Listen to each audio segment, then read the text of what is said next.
때가 참에 하나님이 그 아들을 보내사 여자에게서 나게 하시고 율법 아래 나게 하신 것은. 아멘.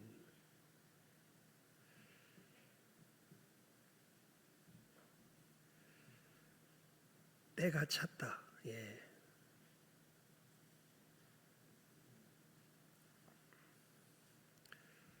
바둑이나 장기를 두어 보면요,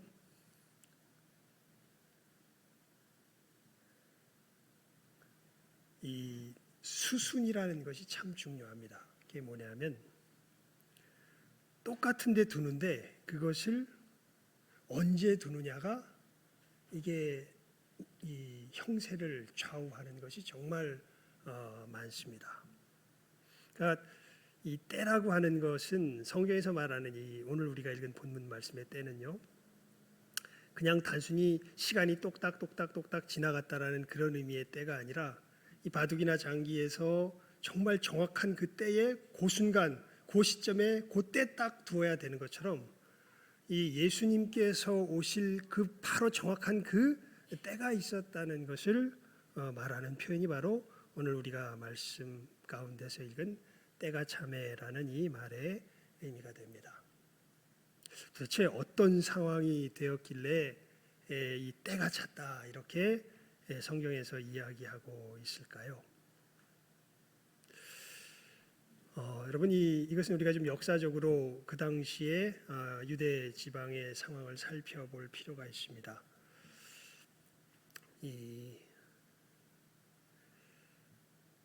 이스라엘 백성들의 소원은 자기들이 하나님의 백성으로서 독립하는 겁니다.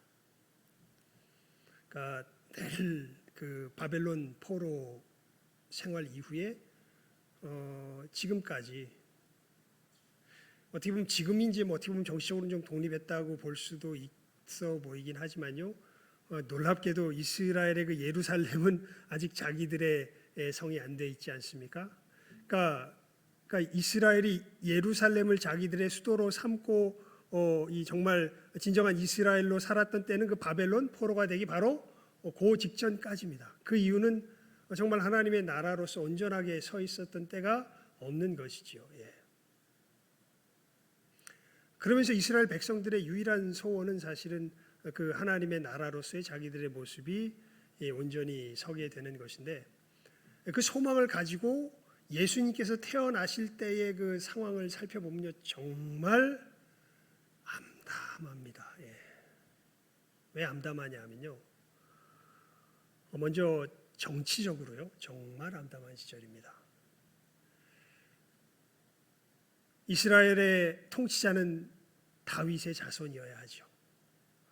그런데 바벨론 포로가 된 후에 다윗의 자손이기는커녕, 여러분, 이 이스라엘 역사 속에서 보게 되면요, 잠시 이스라엘이 정말 잠시 한 100여 년 정도 독립했던 시기가 있습니다. 그러니까 다른 외국의 외세의 압제에서 잠깐 벗어났던 때가 있어요. 이제 마카비 시대라 그러는데요. 공동 번역 성경을 보게 되면 마카베오 일서 있어 이런 나온 거기에 이제 나오는 그 내용들입니다. 그때 어떤 일이 벌어지냐면 사실은 이제 그 자기들을 억지로 이 로마 전에 이제 그 그리스 누굽니까 그 알렉산더가 이제 자기가 정복했던 제국을 네 등분해가지고 자기 신하들한테 나눠줍니다. 그 중에 이제 한 왕조에서 이제 이스라엘을 이 침공이 괴롭혔었는데 막 억지로 우상 숭배하고 막 이렇게 하니까 이 유다 지파에 속했던 어떤 제사장 가문 중에 한 사람이 반란을 일으킵니다. 반란을 일으키는데 이 반란이 점점 커지면서 그 아들 중에 하나, 이게 이제 유다 마카베오라는 사람인데요. 이 사람이 되게 뛰어난 사람이에요. 이 사람을 중심으로 이스라엘이 똘똘 뭉쳐가지고 사실은 그때 이제 이 왕조들이 서로 견제하느라고 힘이 약해진 어떤 그런 상황 속에서 이스라엘이 독립을 쟁취하면서 한 100여 년 정도 이스라엘이 독립의 시기를 누릴 때가 있습니다. 근데 이 사람은 다윗의 자손도 아니고 심지어 제사장이지만 저기 사독 계열의 이 제대로 된 제사장 계열도 아닙니다. 그런데 이제 이 사람이 이 독립 운동을 이제 성공시켰기 때문에 그 왕이 되죠. 왕이 되어서 이스라엘을 이렇게 쭉 다스리는 가운데 한 5, 60년 정도 지내는 그 시점에 이 왕조의 그 자손 때에 어떤 일이 벌어지냐면 에돔 족속을 복속시키는 일이 벌어집니다. 에돔을 다시 이제 유다의 이 스라로 이렇게 끄집어들여는 시기가 있는데 이제 그때 이제 한참 로마가 이제 일어설 때죠. 그때 그 에돔의 왕이었던 사람이 이제 이 유다 장군이었죠. 이 유다 사람이 되면서 이 사람의 아들이 헤롯이에요. 이 예수님이 태어날 당시에 이 헤롯이 왕이잖아요. 그러니까 에돔 족속에 속했던 사람의 왕족 중에 한 사람이 이게 혈통은 에돔 족속 사람인데 그냥 그 당시에 유다에게 복속돼 가지고 이스라엘 사람으로 편입돼 가지고 있는데 이 사람이 결국은 나중에 로마의 이 그 정치적인 연결이 잘 돼 있었습니다. 그래서 로마 황제가 되는 사람에게 잘 보이면서 이 사람이 이제 다시 신분은 이스라엘 백성이지만 혈통은 이 에돔 족속인 사람이 왕이 된 게 그게 예수님 당시에 헤롯이 왕이 되게 된 배경입니다. 여러분 참 이스라엘의 수치지요. 사실은 에돔 족속 사람이 뭐가 된 거예요? 자기 나라의 왕이 된 거예요. 그래서 여러분 우리가 마태복음이나 보면 잘 알잖아요. 자기가 왕으로 있는데 동방 박사들이 와가지고 지금 이 유대 지방의 왕으로 나신 이가 누가 있습니까? 우리가 경배하러 왔습니다. 그러니까 그러냐고 나도 가서 경배할 테니까 어디 있는지 좀 알려달라고.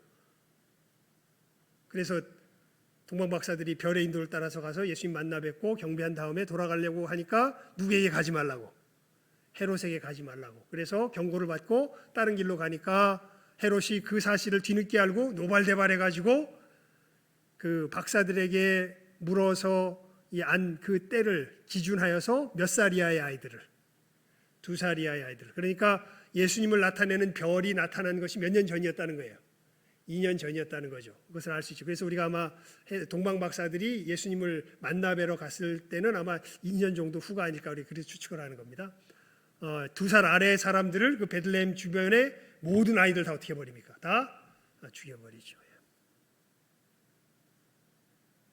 그러니까 그런 이 다윗의 자손이 아니라 이방 족속의 사람이 이스라엘이 된 사람이 지금 이스라엘에 어디에 올라와 있어요? 왕위에 올라와 있어요. 때가 참에 하나님이 그 아들을 보내사 할 때 그 이스라엘의 그 정치적인 상황은 사실은 그런 상황입니다. 그러니까 여러분 그 진정한 이스라엘, 그 나다나엘 같은 사람이 막 어디입니까? 나무 밑에서 막 고민하잖아요. 그러니까 예수님께서 나다나엘아 네가 그 나무 밑에서 고민할 때 내가 봤다. 그러니까 이는 참 이스라엘 사람이라 그 속에 간사한 것이 없다. 그러니까 어떻게 나를 아십니까? 나다나엘이 뭘 가지고 고민했을까요? 참 이스라엘 사람으로서. 근데 왜 하나님의 선민이란 이 선민의식은 뭐 어떻게 뺄래야 뺄 수가 없습니다. 이스라엘 백성들에게서.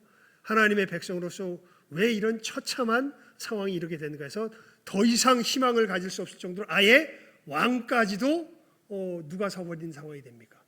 에돔 족속의 사람이, 그나마 마카베오 시대에는 뭐 다윗의 자손은 아니더라도 유대 지파 사람이 왕이었는데 이게 더 심해져 가지고 이제 아예 이방 족속 사람이 이스라엘의 왕으로 선 시대가 바로 그 정치적인 상황입니다. 종교적으로는 어떻습니까? 아까도 말씀드렸죠. 여러분 에스겔서에 보게 되면요, 제사장 직분은 에스겔이 예언하기를 누구 계통의 사람이 돼야 되냐면 사독 계통의 사람이 제사장으로 서야 돼요. 레위 족속 중에서. 그런데 제사장의 정통성이 다 허물어져 버리고요. 특히 유다 마카베오 시절에는 왕이 제사장까지 겸직을 해버리는 상황도 벌어집니다. 그러니까 하나님과 사람을 가교하는 그 레위 지파 아론의 그 자손 중에서도 하나님께서 이스라엘 역사 속에서 사독 계열에 속한 이 사람들로서 제사장을 세우도록 했는데 이 사람들이 서지 않는 거죠. 여러분 그래서 우리 성경에는 안 나오는데요, 에세네파라는 부류의 분파 사람들이 있습니다. 그 예수님 당시에 보게 되면 쿰란 사본, 쿰란 동굴 이런 얘기 여러분 혹시 들어보셨나 몰라요? 쿰란 이게 뭐냐하면 한 양치기가 양치러 나갔다가 우연히 발견하게 된 건데 거기 가 보니까 옛날 몇백 년 전에 그 구약 성경이 거기에 이렇게 쫙 있는 거예요. 그리고 그 당시, 그러니까 예수님 당시 몇백 년 전에 구약 성경이니까 이제 이 한참 후에 지난 다음에 이거 발견한 거 아닙니까? 그래서 이것과 지금 우리가 가지고 있는 이 소위 말하는 이 BHS라고 하는 이 마소라 텍스트라는 것을 부르면, 이거는 이제 몇백 년 후에 예수님 태어나신 몇백 년 후에 이제 이렇게 마련해 온 건데, 우리가 지금 가지고 있는 그거 이제 우리가 가지고 있는 이 구약 성경이거든요. 근데 이 성경과 몇백 년 전의 성경이 얼마나 다를까? 두근두근하는 마음으로 비교해 보니까 다른 게 없어요. 거의 똑같아요. 정말 똑같아요. 그런 걸 보면 참 하나님께서 말씀을 그대로 보존시켜 주셨다는 것은 그런 것을 통해서 알 수 있는데, 그 쿰란의 이 텍스트를 보존하고 있었던 그 사람들이 바로 이 에세네파 사람들입니다. 이 사람들은 어떤 사람들이었냐면, 사독 계열의 제사장이 이스라엘 백성의 제사장으로 서지 못하게 되면서부터 이제 여기서 진정한 제사가 드려지지 못한다, 이렇게 생각을 하고서 아예 이스라엘 백성들과 함께 제사하는 것이 아니라 자기들끼리 따로 떨어져서 자기들을 하나님 앞에서 준비하면서 하나님의 때가 임하기를 기다리면서 광야에서 따로 생활했던 사람들이 바로 에세네파 사람들이에요. 아마도 세례 요한이 광야에서 지내면서 이 사람들과 많은 교류가 있었을 겁니다. 그러니까 그만큼 이스라엘이 제사장의 역할을 감당함에 있어서도, 제사를 드림에 있어서도 이미 하나님께서 받으심직한 제사라기보다는 더 이상 어떻게 걷잡을 수 없을 정도로 세속화되어 버린 그런 제사장의 모습들 속에서 제사를 드리죠. 여러분, 우리 성경에 보면 사두개파들 있죠. 사두개파의 특징으로 뭘 이야기하냐면, 사도 바울이 예루살렘에 가서 이렇게 재판 받을 때도 그 문제로 인해서 이스라엘이 둘로 나눠지잖아요. 바리새파 사람들은 부활을 믿어요. 그런데 사두개파 사람들은 부활을 믿을까요, 안 믿을까요? 안 믿어요. 근데 이 사두개파 사람들이 어디 사람들이냐면 제사장 가문 사람들입니다. 왜 제사장 가문이 왜 부활을 안 믿을까? 여러분, 이 제사장이 이스라엘이 점령된 후에요. 그러니까 바벨론 포로 생활 이후에 뭐 다시 70년도에 회복이 되고 뭐 이렇게 하긴 하지만, 아주 이 정치 권력의 맛을 뼛속 깊이 맛본 이 계층의 사람들이 이스라엘 속에서는 제사장 쪽 사람들입니다. 왜냐하면 아까도 말씀드렸죠. 이스라엘 백성들은 이 선민 의식이 정말 어떻게 뺄 수가 없는 사람들이에요. 그러니까 하나님과 관계된 부분에 있어서 잘못 건드리면 이스라엘 백성들은 그냥 목숨을 걸고 저항을 해버립니다.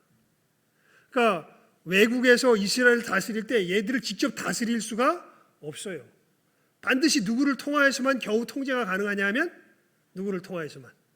제사장들을 통하여서만 통제가 가능합니다. 그러니까 이스라엘을 다스리려면 제사장 가문을 잘 다스리면 돼요. 그렇게 500년의 긴 세월 동안 이스라엘을 침공하는 그 수많은 외세 세력들이 전부 다 누구랑 이렇게 교통을 했냐면 제사장 가문과 교통을 합니다. 그래서 이스라엘을 다스립니다. 그러니까 뼛속까지 무엇에 물들어 있는 사람이 되었을까요? 이 제사장들이 권력에 물들어 있는 사람들이 됩니다. 그러면서 성경을 보면 막 부담스러운 부분들이 많아요. 그래서 이 사두개파 사람들은요, 성경도 창세기, 출애굽기, 레위기, 민수기, 신명기, 이 모세 오경이라고 말하는 율법서 외에는 성경으로 치지를 않습니다. 왜냐하면 다른 거 치기 시작하면 지들이 생각하기 골치 아픈 일들이 너무 많아. 자기들 권력 유지하면서 이 땅 가운데서 제사장으로 살아가는데 힘든 일이 너무 많아. 그래서 아예 성경 자체를 그 5개만 받아들이고, 그 당시 이스라엘 백성들의 대다수의 신앙의 보편적인 신앙의 어떤 모습을 차지했던, 그리고 그런 부분들이 우리 기독교 신앙에서 틀리진 않은 부분들이죠. 부활에 대해서 부인하는 지경에까지 이르게 되는 것이 바로 그 당시 예수님께서 오실 당시 이스라엘의 제사를 도맡아서 감당하던 사람들이 바로 그 제사장들이죠. 정치적으로 보면 에돔 족속의 자손이 자기들을 다스리고 있고,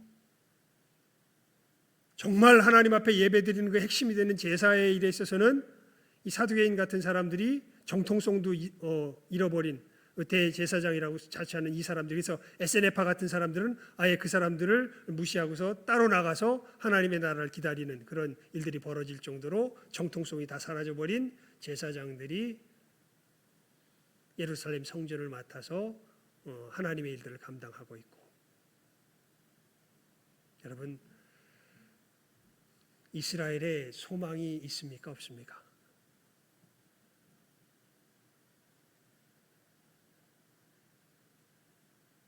그러니까 정말 떨어져서 이제 더 이상 떨어질 데가 없는 것이 바로 어떻게 보면 예수님께서 이 탄생하실 때의 그 이스라엘의 모습입니다. 그러니까 이가적으로 보면요, 정말 이 소망을 구약 시대에 이스라엘이 멸망당하기 전에요, 이스라엘에게 이 크게 유행했던 두 가지 신앙이 있어요. 그게 뭐냐면, 멸망당하기 전입니다. 두 가지예요. 뭐냐면, 우리 이스라엘의 예루살렘 성전이 제대로 서 있고, 그리고 다윗의 자손이 우리를 통치하는 한 어떤 적군도 우리를 침공하지 못한다. 이 기적을 언제 봤냐 하면 히스기야 때 봅니다. 히스기야 때 모든 전 지역, 전 나라가 다 점령당하고 딱 예루살렘만 남아요. 그래서 19만 8천이나 되는 어마어마한 아수르 군대들이 여기를 딱 진치고서 이제 너희만 나왔다. 이 랍사게가 와가지고 막 히브리 말로 막 너희들 쓸데없이 뭐 여호와가 구해줄 거라는 쓸데없는 생각하지 말고 너희들 아수르 왕에게 절해라. 이 앞에 나와라. 그럼 너희들이 살게 될 거다. 이 아수르 왕의 이 엄청난 손 아래 견뎌낸 신이 어디 있느냐? 너희들 괜히 히스기야 하는 말 듣지 말고 하나님 여호와를 의뢰하라 하는 말 듣지 말고 내 말 듣고 얼른 나오면 살게 될 거다. 이렇게 그냥 모든 나라를 다 점령하고서 예루살렘 성 하나 딱 남았을 때 19만 8천을 딱 데리고 와가지고 그렇게 협박을 합니다. 여러분, 그때 히스기야가 어떻게 하죠?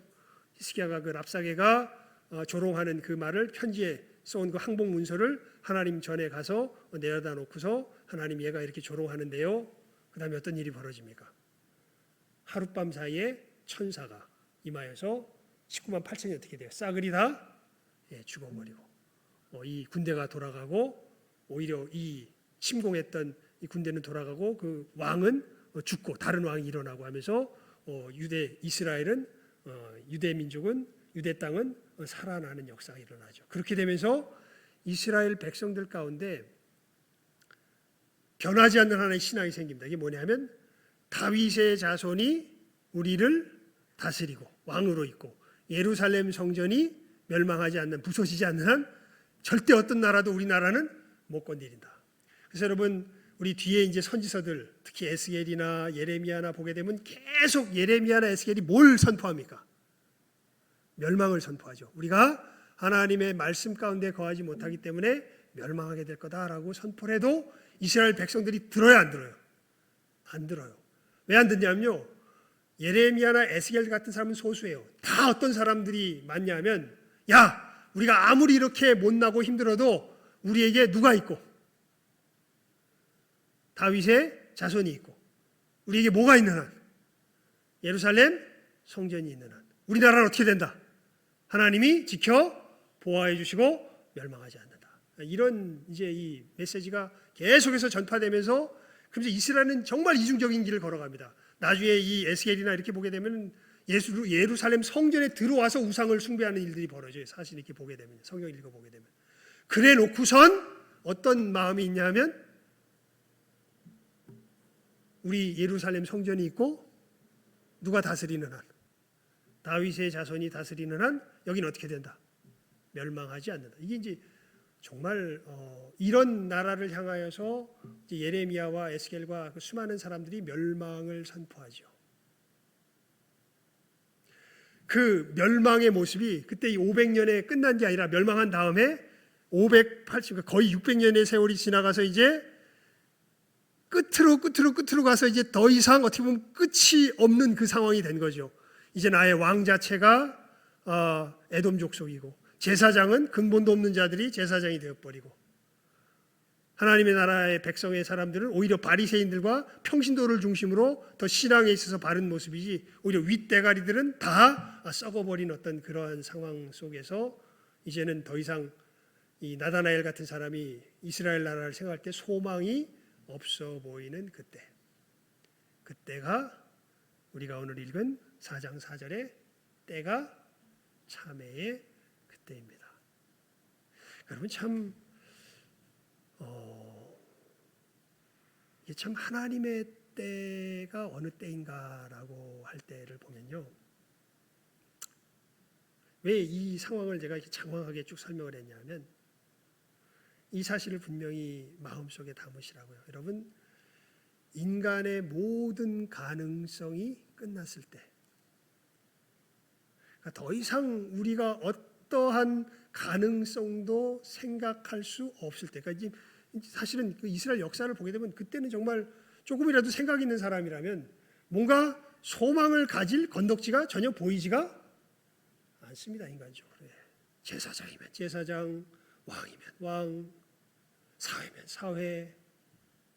야, 우리가 하나님의 백성이라는데 이게 하나님의 백성 맞아?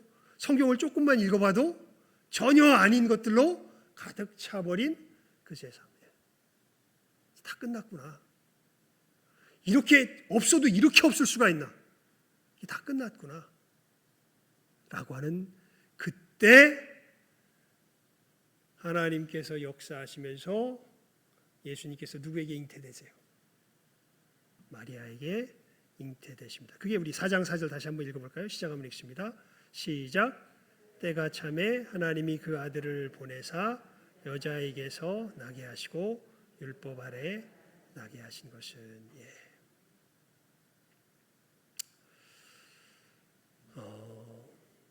여러분, 우리가 오늘 말씀해 주시는 메시지는 그 점에서 굉장히 단순합니다. 정말 진짜로요, 척하지 말고 진짜로 내 마음속에서 내 주변을 볼 때 인간적인 소망을 전혀 가질 수 없는 그 극단적인 상황이 됐을 때, 그때가 바로 누가 일할 때다. 그때가 바로 누가 일하시는 때다. 하나님께서 일하시는 때다. 여러분, 정말 하나님은 역전의 하나님이십니다. 그러니까 도무지 역전할 것이라는 생각이 들어가지 않은 그때부터 누가 일하시기 시작하세요? 하나님께서 일하시기 시작하세요. 그때 가장 극적인 역전이 일어납니다. 참 하나님의 역사는 정말 놀라워요.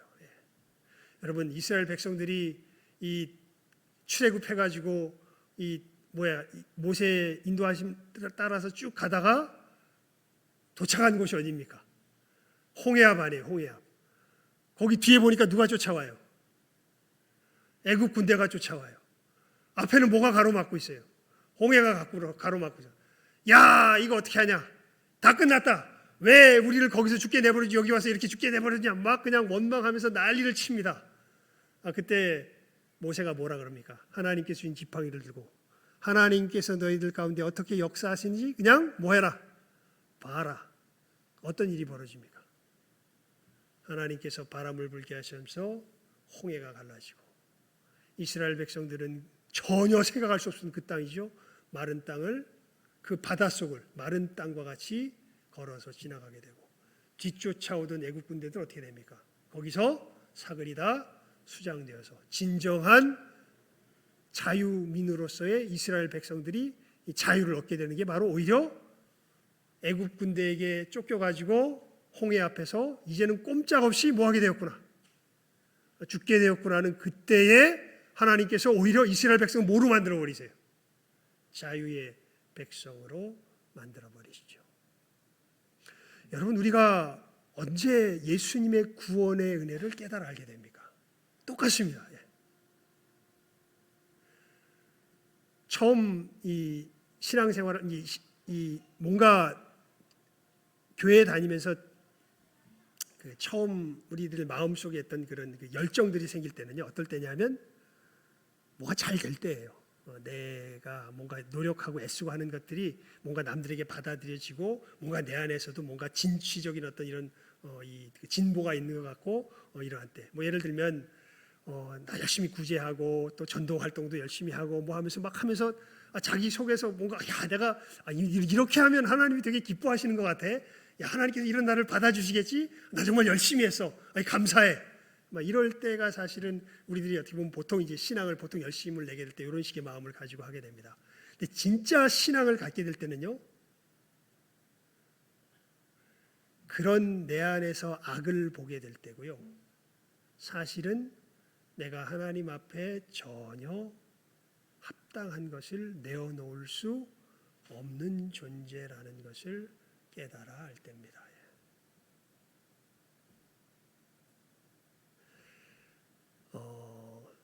그때는 정말 이게 정말 은혜가 임한 사람인데요.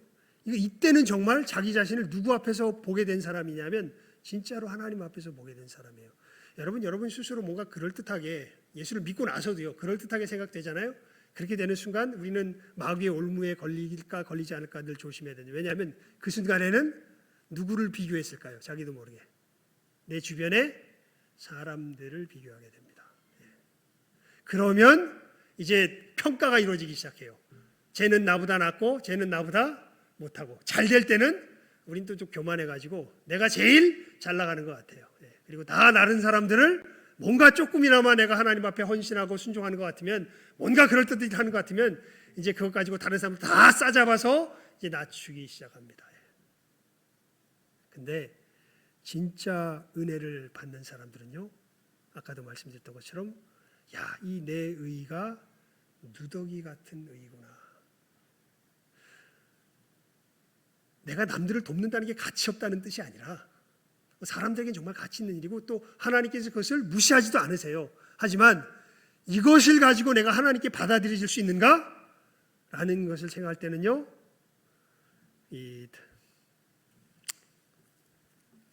마가복음 1장 한번 펴보시겠습니까? 마가복음 1장입니다. 마가복음 1장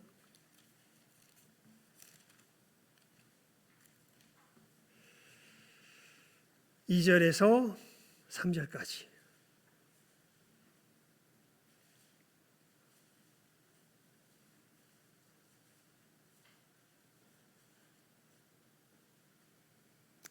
(2절에서 3절입니다) 마가복음 1장 2절에서 3절까지. 함께 읽습니다. 시작. 선지자 이사야의 글에 보라 내가 내 사자를 내 앞에 보내노니 저가 내 길을 예비하리라. 광야에 외치는 자의 소리가 있어 가로되 너희는 주의 길을 예비하라. 그의 첩경을 평탄케 하라. 기록된 것과 같이. 여러분, 이 광야에 외치는 자의 소리는 세례 요한이죠. 세례 요한의 메시지의 핵심은 회개하라는 겁니다. 회개하라는 건 다 뭐라는 거예요? 죄인이라는 거예요. 그래서 세례 요한의 이 회개를 요청하는 사역을 이렇게 표현합니다. 높아진 것은 어떻게 되고 낮아지고, 낮아진 것은 어떻게 되고 높아지고. 뭔 얘기냐면 하나님 보시기에 우리들 생각하기에 높은 애나 낮은 애나 다 뭐다? 죄인이다라는 것을 세례 요한은, 이건 그냥 저는 능력이 없어가지고 그냥 말로만 전하는데, 세례 요한이 말씀을 전할 때는 이게 능력으로 다가가서 모든 사람이 그 앞에 와가지고 자기가 뭔 걸 깨달았다는 거예요. 죄인이라는 걸 깨달은 거예요. 누구도, 바리새인도, 누구도, 세리도. 세리는 낮아진 존재겠죠. 골짜기 같은 존재겠죠. 바리새인은 언덕 같은 존재겠죠. 그런데 하나님 앞에서는 세리나 바리새인이나 다 어떻게 돼요? 다 죄인인 것을 깨달아 알 수밖에 없는 그 역사가 세례 요한의 역사 속에서 일어나서 누구의 길을 평탄하게 만들었던 거예요? 주님의 길을 평탄하게 만들었던 거예요. 여러분,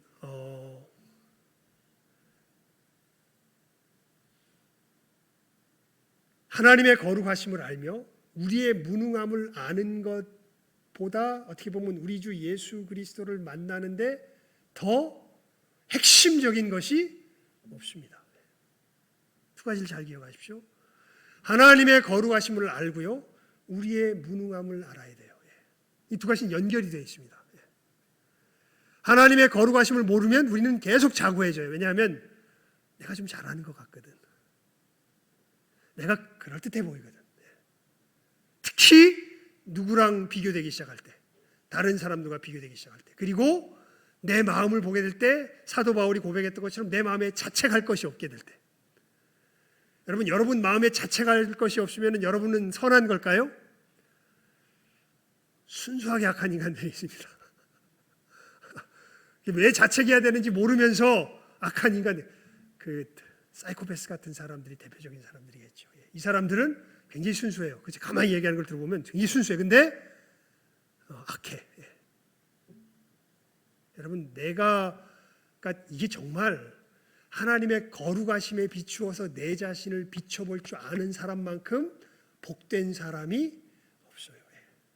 그리고 그 사람은 반드시 자기의 무엇을 경험하게 되냐면 자기의 비참함, 무능함을 경험하게 됩니다. 그때가 바로 누가 잉태하시는 때가 찬 거예요. 예수 그리스도께서 우리들 가운데 오시는 때가 참에, 때가 참에 하나님이 그 아들을 어떻게 해요? 보내십니다.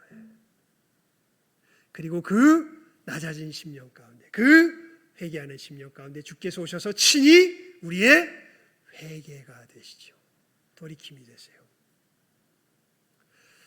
우리 중고등부 친구들에게도 오늘 호세아서를 설교하면서 이 부분을 다시 한번 말씀드렸지만 이건 정말 늘 이 강단에서 선포되어져야 할 말씀입니다. 여러분, 우리가 어떻게 우리의 죄에서 노임을 받아서 하나님의 의에 이르게 됩니까?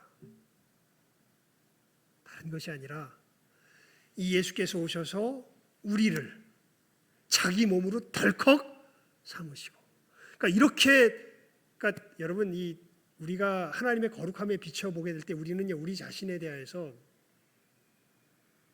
저주스러워요. 저주할 수밖에 없어요. 그러니까 이런 나는 죽어야 돼요. 그것을 인정할 수밖에 없어요. 우리의 이 밑바닥 깊은 속을 들여봤을 때에 우리들의 실체의 모습입니다. 그냥 우리 옆에서 이 여자분들의 특징이죠. 옆에 있으면 싫은 소리 잘 안 해. 근데 어떻게 되면 옆에 없으면, 그래서 딴 사람하고 만나면 어떻게 돼요? 그럼 막 뭐라고 해요. 그러다가 또 옆에 있으면 뭐예요? 싫은 소리 절대 안 해. 네.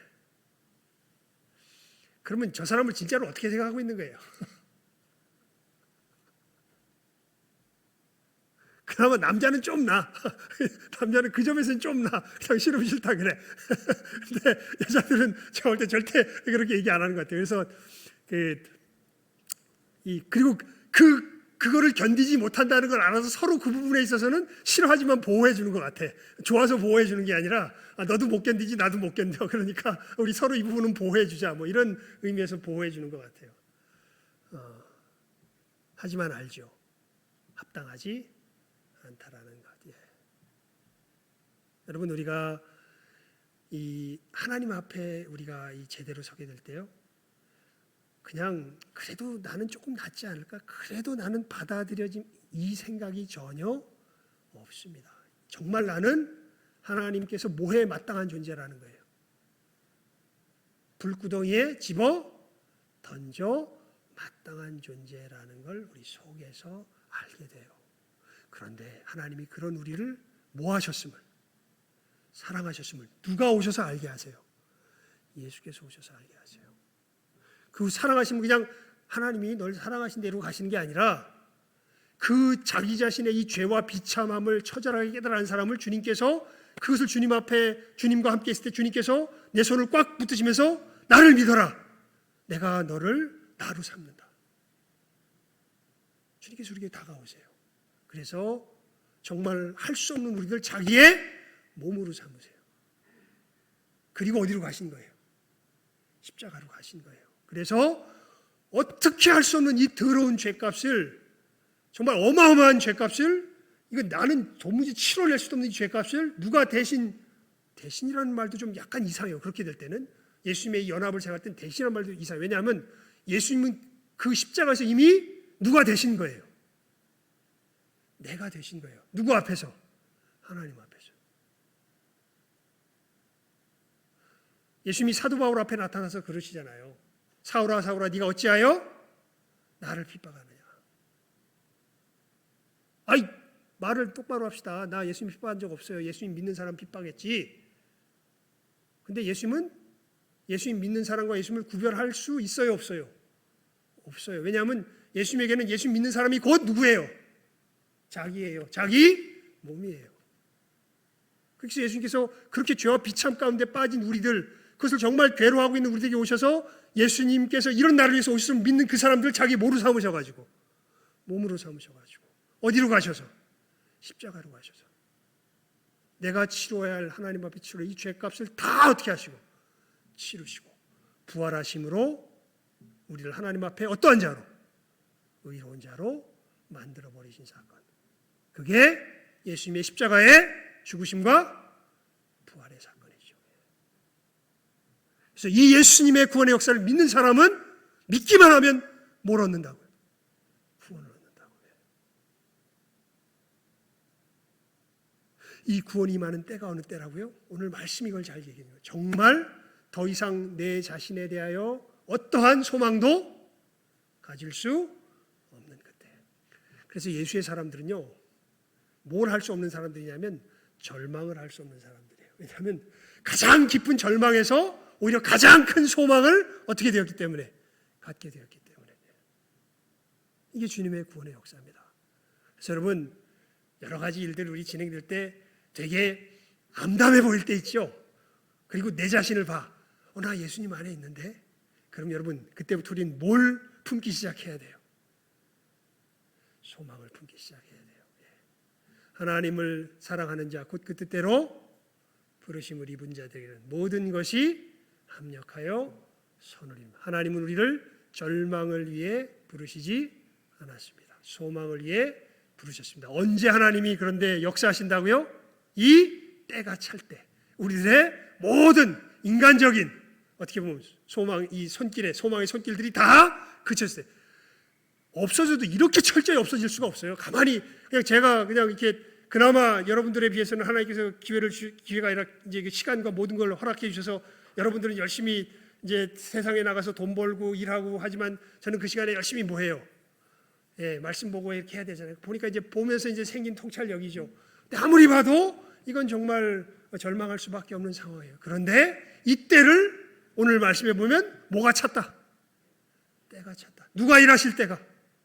하나님께서 일하실 때가 찼다라고 말씀하시는 하나님이시거든요. 이 하나님의 역사의 원리를 분명하게 마음에 새기시며 여러분 절망하지 마십시오.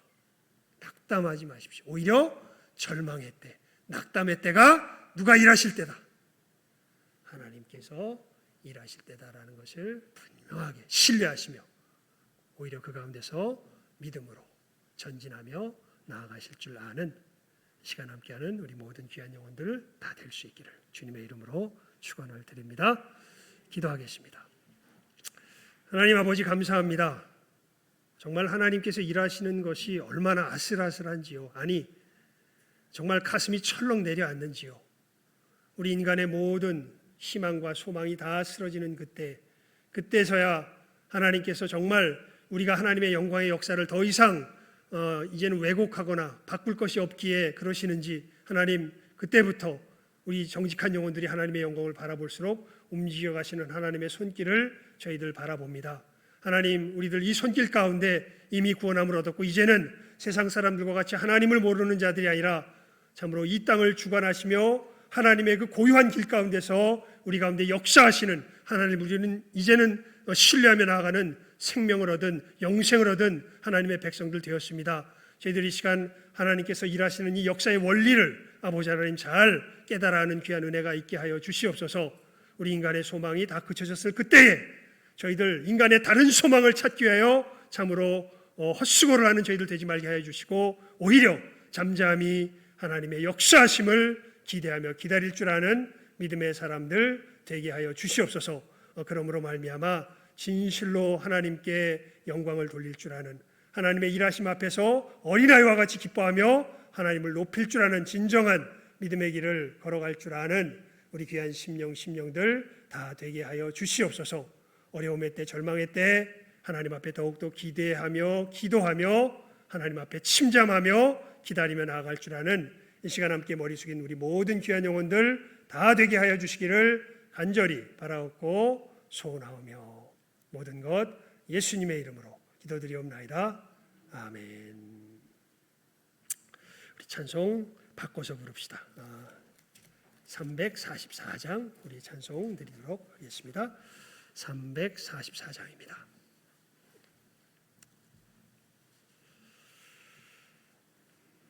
참 광고를 안 했군요. 우리 참 광고를 하고 찬송을 드려야 되는데 찬송을 빨리 부르고 싶어서 광고를 잠시 잃어버렸습니다.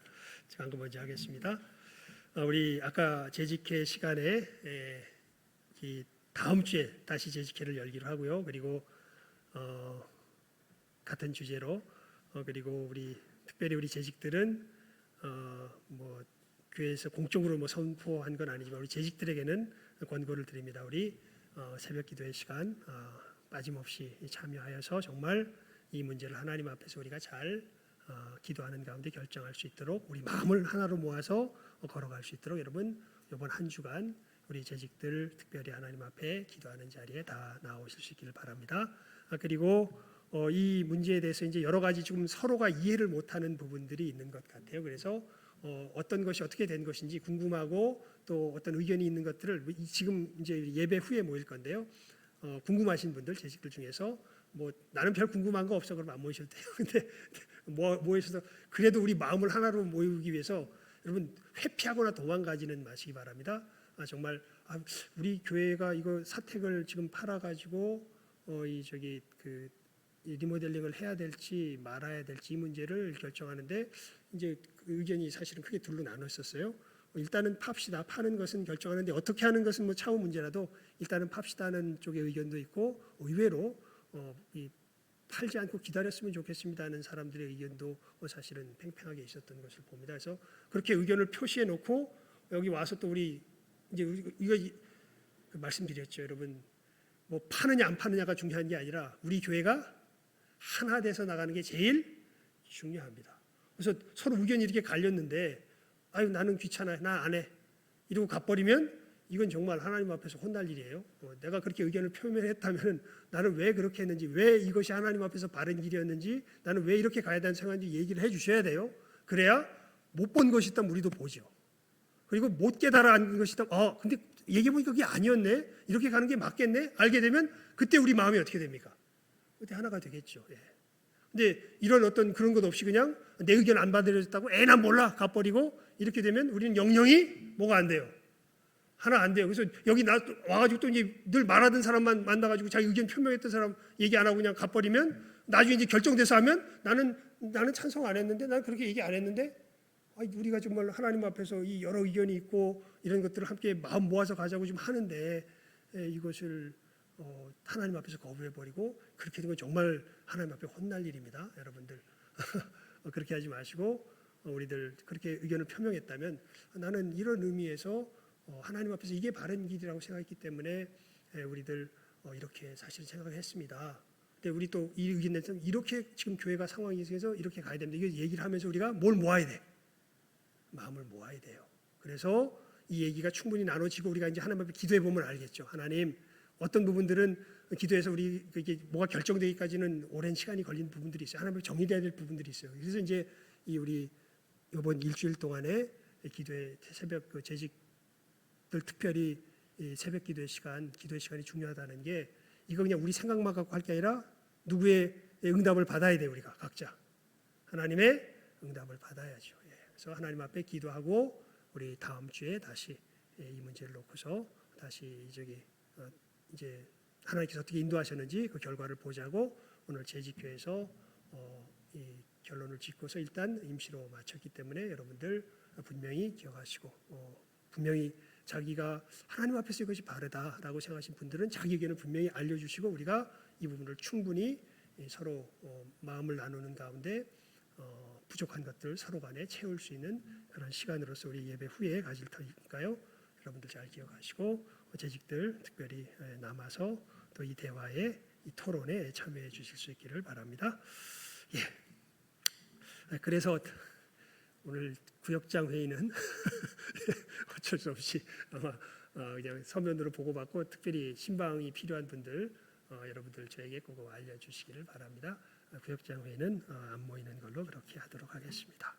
예, 이상 광고를 마치고요. 우리 344장 찬송드리고 축도로 예배 마치도록 하겠습니다.